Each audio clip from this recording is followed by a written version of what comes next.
दिव्य कीर्ति, जिनके दृष्टि IAS institute में लगाया MCD ने ताला।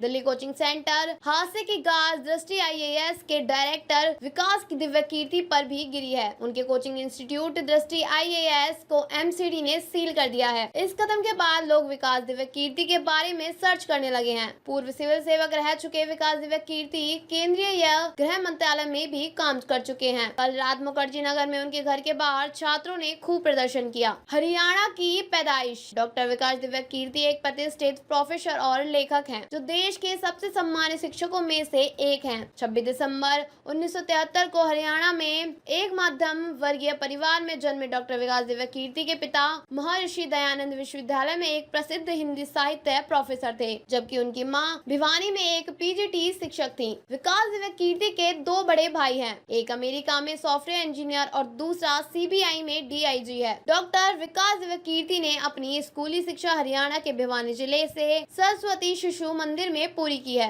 ग्रेजुएशन की पढ़ाई के लिए उन्होंने दिल्ली विश्वविद्यालय के जाकिर हुसैन दिल्ली कॉलेज में दाखिला लिया, जहां से उन्होंने हिंदी में BA किया। अपनी शैक्षणिक गतिविधियों को आगे बढ़ाते हुए उन्होंने अंग्रेजी और हिंदी में स्नातकोत्तर डिग्री के साथ साथ MA, MPhil और PhD की योग्यता प्राप्त की। इस मजबूत शैक्षणिक आधार ने उन्हें भारत में UPSC परीक्षाओं के लिए उच्च योग्य प्रोफेसरों में से एक के रूप में उन्हें स्थापित किया है। 1999 में दृष्टि IAS की स्थापना अपनी शैक्षणिक यात्रा के बाद डॉक्टर विकास दिव्य कीर्ति ने दिल्ली विश्वविद्यालय में अपने शिक्षक करियर की शुरुआत की थी। साथ ही पारिवारिक उम्मीदों से प्रभावित होकर उन्होंने UPSC की तैयारी शुरू की और साल 1996 में AIR 384 हासिल की थी। गृह मंत्रालय में कुछ समय काम करने के बाद उन्होंने शिक्षण के अपने जुनून का पालन करने का फैसला किया और 1999 में दिल्ली के मुखर्जी नगर में दृष्टि IAS कोचिंग सेंटर की स्थापना की।